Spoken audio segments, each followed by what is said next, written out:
Jenn Soto tries to portray herself as a distraught mother, while she hides deception as mysteries unfold around her missing daughter.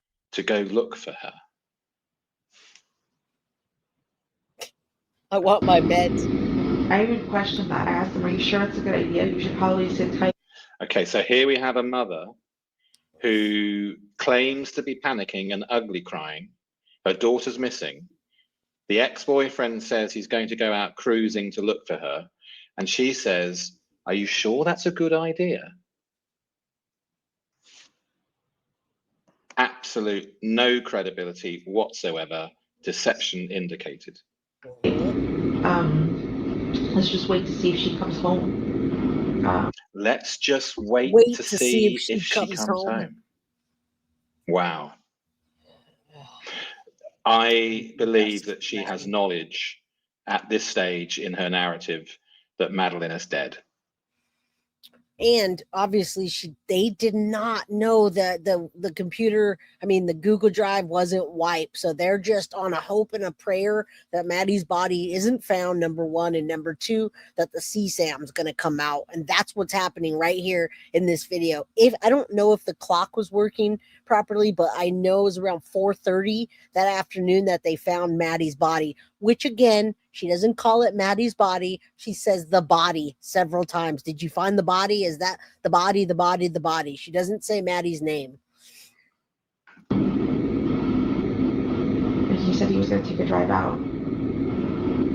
I had completely forgotten about him wanting to take the drive, or that he actually did it. And it wasn't. I had completely forgotten. Thank you. So her daughter's missing. The ex-boyfriend says, I'm going to go cruising to look for her. She says, I don't think this is a good idea. And now within a sentence, she says, and I completely forgot all of that. Not credible. Confirmed to me until the following day, where agents came to the house and we sat in the car for a good amount of time. And I noticed the chair has adjusted. And I said, did you drive my car? And he said, yeah, remember I said I was going out last night. That's right, you did say that. Now, many of you that have been here since day one already know that that's an absolute and complete utter lie. Later on in her other videos, when they talk about him taking the car, she did know. So we go back on this when she says he took the car. Did you move my seat? Did you take my car? No, she already knew, and it comes out. It's going to come out. All right, let's keep going. Can you tell you where you looked? I think he said up and down 192, and I said, why there? So and he's like, so here we have what? Geographic location come out in the statement. And it's sensitive. And she even asks, why there? I don't know, I'm just looking. I was just trying to look anywhere. I'm just like, okay. Did you notice the self-censorship there?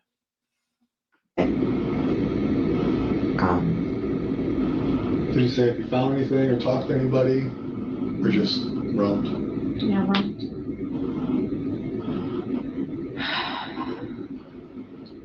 She said he just roamed, all right? And we know we know that she knows that he took the car.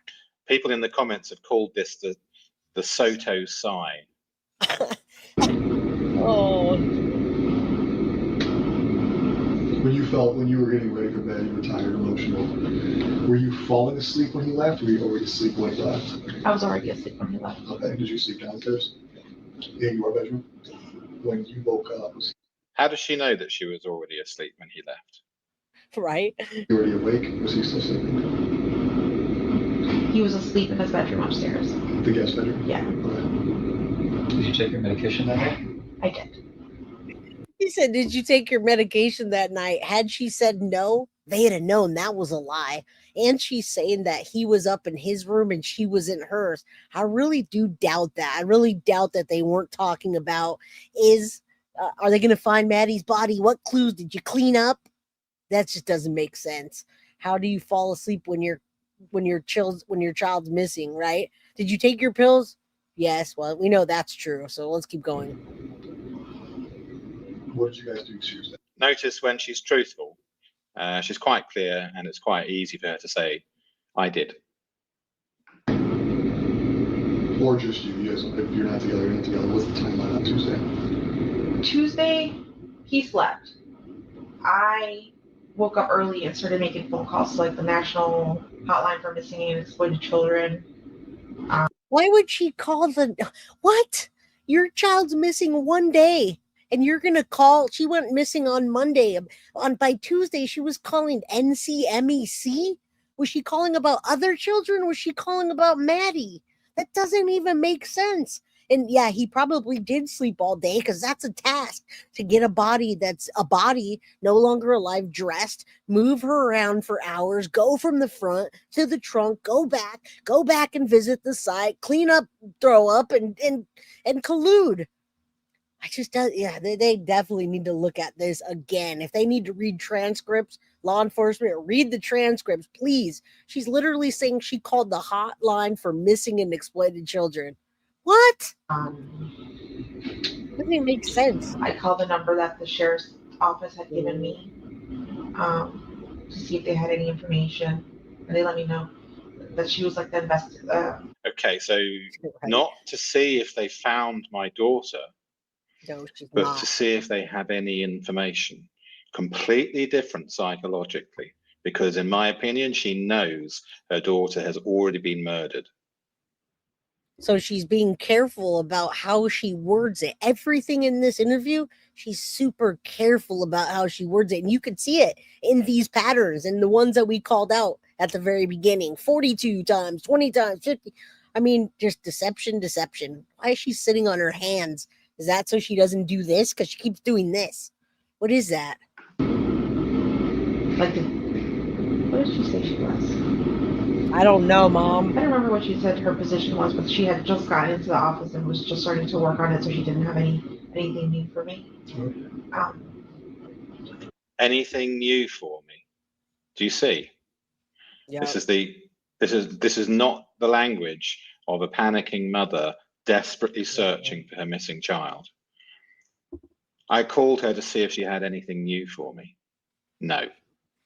And she's got that little smirk on her face right now. A lot of us have seen that in the video, in different videos where she's doing interviews and she has that smirk. I'm surprised she didn't ask for an attorney. Well, guess what? She did right after all of this. She didn't ask for an attorney. She actually got an attorney. I absolutely do not believe that they read her rights in here. We don't see them reading her rights. Anything you can say, they weren't doing that. They were interviewing Jenn Soto as the mother of a missing child at this point. All right. Pearl Lopez, for the same reason Lori Dabo could dance in Hawaii, she knew her children were dead and buried. Absolutely. Man. Her name is Bonnie Mitchell. I remember that. She remembers her. I am not good with names, but she can't remember the times. She can't remember, according to her, what Maddie was wearing that day. But she remembers Bonnie Mitchell's name from Missing and Exploited. What? She asked me to send her some photos. The National Exploited Children's Hotline place asked me for photos as well. I think at this point, I had asked my friends and family to start contacting news outlets to try to get as much attention on this as possible.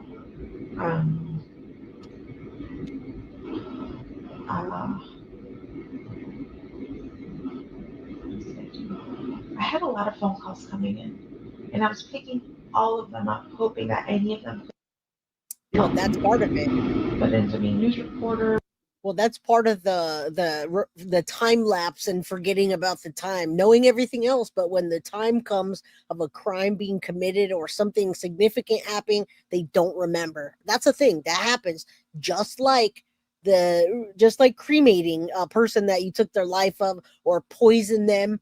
Now, Maddie was, according to a lot of people, we knew, and we talked about Maddie taking lots of pills. We didn't know what extent it was of the pills she took. Well, guess what? The toxicologist, person that did toxicology, and the medical examiner, they do know. So we can all have our assumptions, but when they look at this case again, and they say, oh shoot, she did have high levels of THC and Ativan and whatever else, they'll know. They'll be able to debunk the junk that Stephan tells them, okay?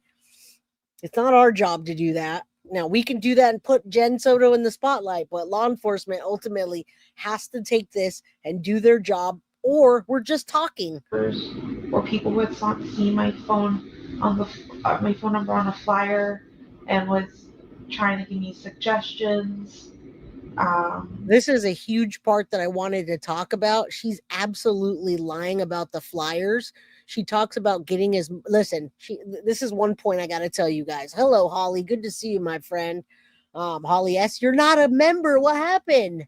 Hopefully you gift a member. Someone gives you a membership. And I forgot your lover, Iswold, or I will. Thank you so much for the $2 super chat, super sticker. All right. Weird. She called authorities. Now listen, this part, she's absolutely 110% lying about when she says that she wanted to get as much attention as possible. I have the text messages from Jenn Soto that match Jenn Soto's phone number from the person. Jenn Soto says, I don't want you to keep texting me. I don't want you to send the flyers to me. I don't need the flyers. I'm not going to be involved. I'm staying at home. If you need to reach out for search parties or attention or anything, call my sister Stephanie. I do have Stephanie's phone number. I have Jenn Soto's phone number, and I have the third person that was at the funeral, the original funeral, the private funeral, that says, I am livid that Jenn Soto's not locked up. She didn't even want to search for her. She didn't want more flyers. She wanted nothing to do with looking for her daughter or getting more attention. She's absolutely lying. And I just remembered that I do have that text message, and I will share that with law enforcement. All right, let's keep going. I don't know what I missed. If I missed you guys, Carolina, thank you for being a member for more than 8 months. I know it's been longer than that. Yes, that's a lie, a huge lie. I had a lot of phone calls coming in, and I was picking all of them up, hoping that any of them could help me. But it all right, she was picking all of them up and hoping that they could help me, but it ended. That didn't happen at all. She's lying, and the only reason the lady didn't let me use her name, and the reason I didn't use the text message, because she did not want to be on social media. She is absolutely connected with the Soto family.